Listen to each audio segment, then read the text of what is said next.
오늘의 사연 시작하겠습니다. 안녕하세요. 현재 이혼 절차를 밟고 있는 30대 애엄마예요. 웬만하면 애 생각해서라도 이혼만큼은 하지 않으려고 했었는데 남편 하는 꼬라지 보니까 도저히 이혼 말고는 답이 없겠다 싶어 이혼을 결심하게 됐어요. 그리고 제가 이혼을 결심하게 된 계기는 남편의 성격 때문이었죠. 남편은 남한테는 한없이 베푸는 성격인데 장점인 줄 알았던 그 성격이 가족인 저에겐 최악으로 다가오더라고요. 결혼하기 전까지만 하더라도, 아니 신혼 초 때만 하더라도 제가 남편의 그런 성격을 싫어하게 될 줄은 몰랐었어요. 사실 남한테 베풀고 잘하고 살면 좋은 거잖아요. 그래서 남편은 지금도 다른 사람들한테, 이웃들한테 평판이 아주 좋은 편이에요. 근데 베풀고 사는 것도 형편 좋을 때나 좋은 거지. 능력도 없으면서 베풀 줄만 아는 건 정말 최악이더라고요. 제 남편은 원래 가게를 운영하던 사람이었어요.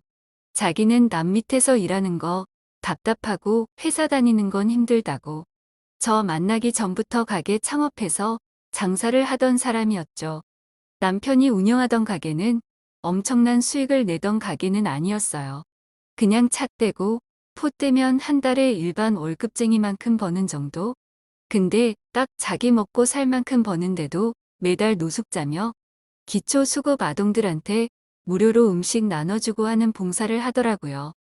연애 땐 그런 모습을 참 좋게 봤어요. 아, 저 사람은 마음이 따뜻한 사람이구나. 남에게 베풀고 나눌 줄 아는 사람이구나 생각했었죠.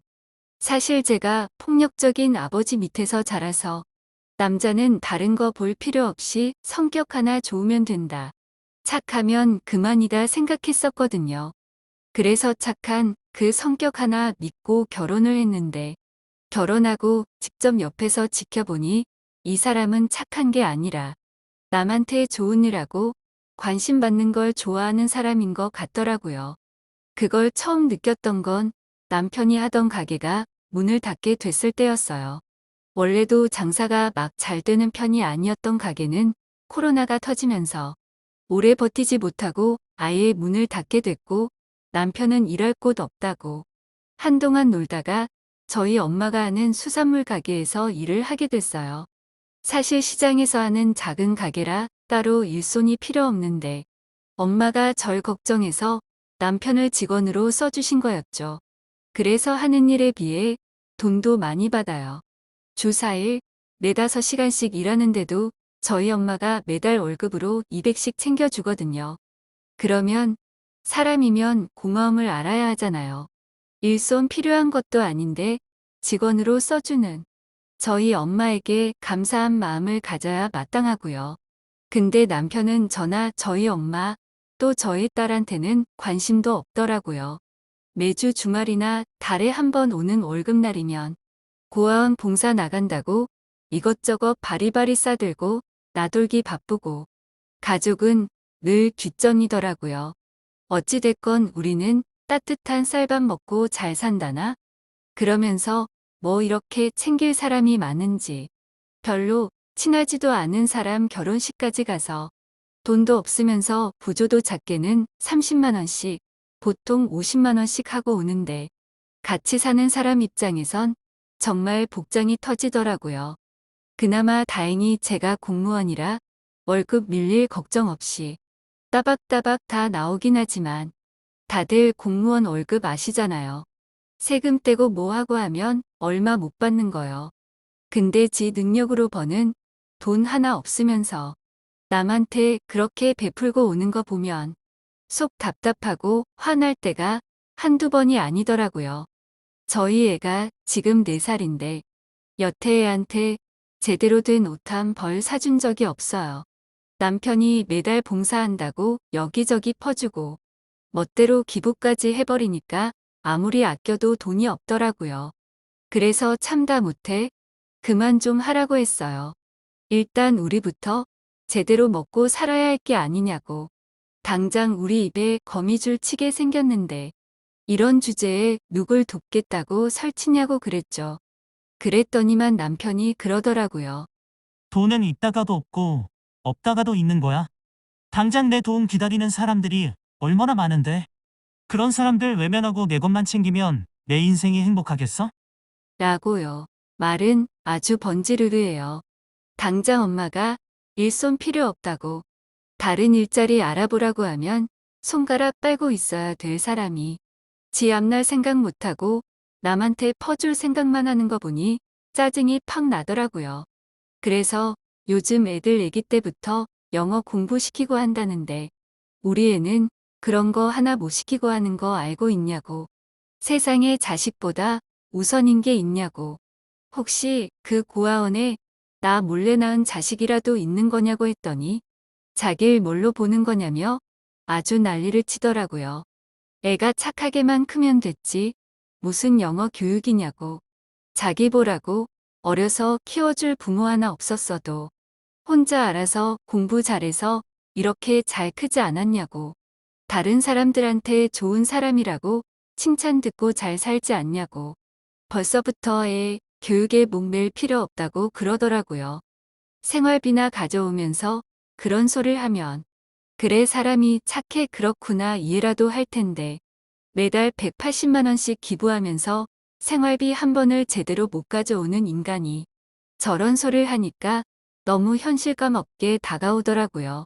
그래서 고아원 갈 때마다 애들 뭐 사주고 하는 것도 꼴 보기 싫지만 이해해 보려 노력할 테니 매달 기부하는 것만 당분간 멈추자고 했어요. 그랬더니만 하던 기부를 어떻게 안 하냐고 절대 안 된다고 하더라고요. 고아원 사람들이 자기한테 얼마나 감사하는지 아냐고. 자긴 그런 사람들 외면 못한다고. 지금 고아원 애들 중 자기만 바라보고 있는 애들이 얼마나 많은데 죽어도 매달 180만 원씩 기부를 해야겠대요. 그러는 걸 보니 깨달았어요. 아, 이 사람은 착한 게 아니라 남이 자기를 좋은 사람이다.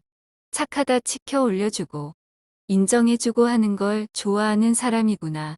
남한테 인정받고 싶어서 능력도 없으면서 여기저기 다 퍼주고 사는 사람이구나 싶더라고요.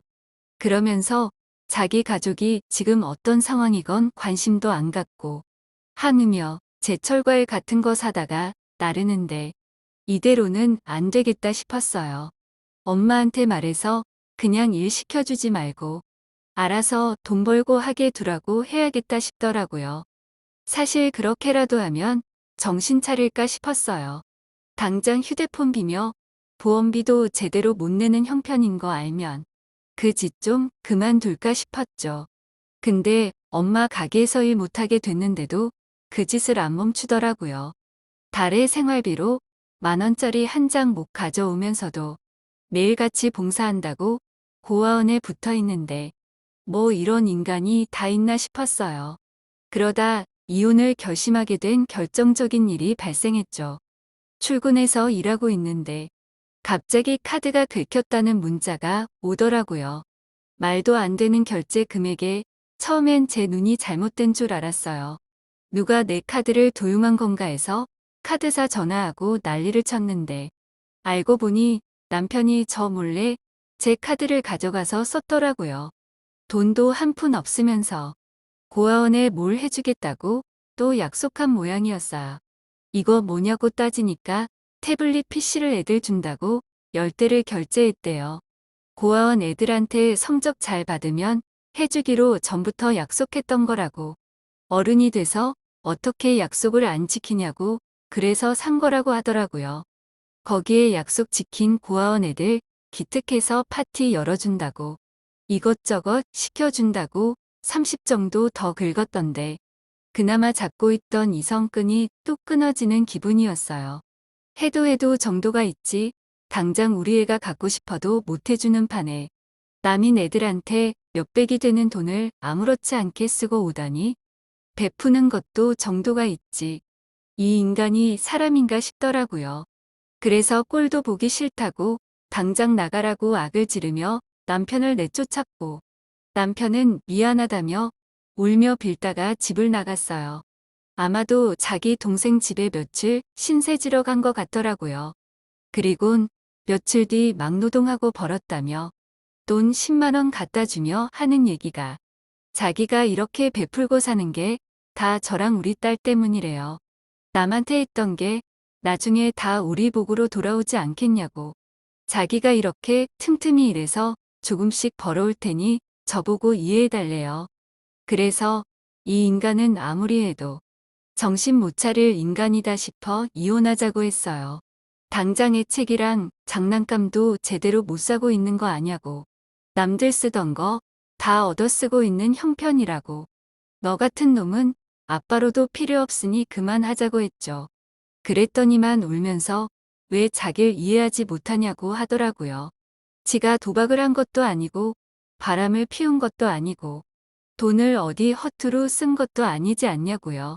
남을 도운 게 뭐 그리 잘못이냐고 그러는데 무슨 벽이랑 이야기하는 줄 알았어요. 아무리 얘기해도 제 마음을 이해 못하더라고요. 그래서 결국 이혼하기로 했어요. 근데 남편이 그러더라고요. 우리 딸은 지가 키우겠다고요. 양육비며 다 필요 없으니 딸만 데리고 나가겠다고. 도저히 제 밑에서 딸이 크게 둘 수 없다고 하더라고요. 뭐 제가 너무 모질고 저밖에 모르는 이기적인 인간이라나? 그런 인간 밑에서 애가 자라면 뭘 보고 배우겠냐고. 죽어도 애는 지가 키우겠다고 하는데 그럴 능력이나 있냐고 그랬어요. 이혼하면 당장 애 양육비도 제대로 집을 못하지 않냐고. 그런 사람이 무슨 애를 키운다고 하냐고. 꿈 깨라고 얘기했죠. 당신 능력으론 애 못 키운다고요. 그랬더니만 애 안 주면 소송하겠다고 난리 치는데 마음대로 하라고 했어요. 법원이 누구 손댈 것 같냐고. 제대로 된 직장 하나 없는 이 편 들어줄 것 같냐고 했죠. 그러고 나선 앞서 말했듯 이혼 절차 밟는 중이에요. 애가 있어서 적어도 3개월은 숙려기간 가져야 한다는데 시간이 얼른 흐르길 기다리고 있어요. 애는 아마도 제가 키울 것 같고요. 변호사도 남편한테 양육권이 갈 일은 없을 것 같다고 하더라고요. 애 아빠가 가진 게 하나도 없으니까요. 이 나이에 이혼녀가 될 줄은 꿈에도 몰랐는데 세상 참 알다가도 모르는 것 같아요. 마음 따뜻한 사람이라 평생 행복하게 잘 살 줄만 알았는데 뜻밖의 문제로 이혼을 하게 됐으니까요. 그렇지만 하루라도 빨리 이혼을 해서 다행이다 싶기도 해요. 계속 참고 살아봐야 남편은 변하지 않았을 거니까요. 그럼 지금까지 제 얘기 들어주셔서 감사합니다.